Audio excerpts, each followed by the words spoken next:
कि दुनिया मौत से डर कर भागती है और मौत हर जगह उसको डराती है, क्योंकि जो डर को तोड़ करके और डर का सामना करने के लिए चला जाता है तो डर उसको सामने नहीं मिलता, दूर भाग जाता है। आप उपनिषद पढ़ें, नचिकेता कठोपनिषद पढ़िए।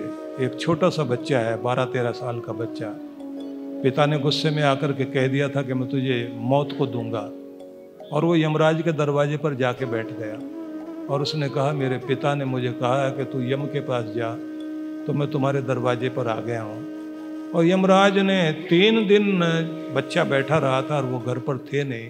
तो यहाँ उपनिषद के ऋषि ने एक बड़ी कमाल की बात सिखाई कि दुनिया मौत से डर कर भागती है और मौत हर जगह उसको डराती है।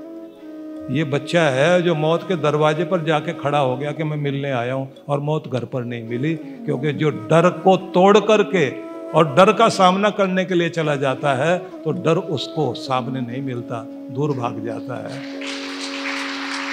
उपनिषद का ऋषि आगे जाकर फिर समझाता है कि ये बच्चा वहां जाकर बैठा है और उससे कहता है कि मेरे पिता ने मुझे ये कहकर अहम त्वा मृत्यवे दास्यामी थी, मैं तुझे मौत को दे रहा हूं, तो मैं आपके लिए आ गया हूं, मेरा क्या करना है आप जानो।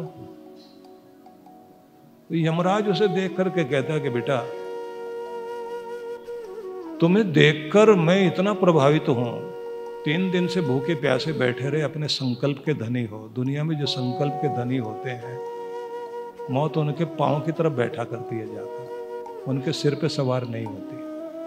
वो कालजयी लोग होते हैं, वक्त हर किसी को खत्म कर देता है। लेकिन ऐसे भी कुछ लोग हैं, वक्त बीतता रहेगा लेकिन उनका नाम दुनिया में खत्म नहीं होता, क्योंकि तू जो है संकल्प का धनी इंसान है, तुझे वक्त बर्बाद नहीं कर सकता, काल बर्बाद नहीं कर सकता। कुछ ही तो लोग होते हैं जिनको जीना आता है। तू बोल तुम्हें क्या चाहिए, मैं तुझे वरदान देने के लिए तैयार हूं। उपनिषद बहुत अद्भुत ग्रंथ है। बच्चा कहता है कि पहले तो एक ही बात है कि किसी का पिता नाराज रहे संतान से, उस बच्चे के लिए अच्छा नहीं होता। पिता कुछ दे ना दे, पिता से एक ही बात ध्यान रखनी चाहिए, मेरा पिता मुझसे प्रसन्न रहे। अगर वो प्रसन्न है तो फिर मांगने की जरूरत नहीं होती, सब कुछ दे देता है वो। मैं तो चाहता हूं मेरे पिता मुझ पर प्रसन्न रहे। यमराज ने कहा कि मैं आशीर्वाद देता हूं, तेरे पिता बहुत खुश होकर गले लगाकर तुझसे मिलेंगे अगर तू घर जाता है तो। अब उसने कहा कि अब मैं दूसरी चीज पूछना चाहता हूं। इस दुनिया में स्वर्ग प्राप्ति के लिए लोग बहुत बड़े बड़े यज्ञ करते हैं, विधियां अपनाते हैं, वो रहस्यात्मक विधि बताओ मुझे, जिससे व्यक्ति अपने आनंद को, अपनी शांति को इस धरती पर रहकर प्राप्त करता है। वो विधि बताओ।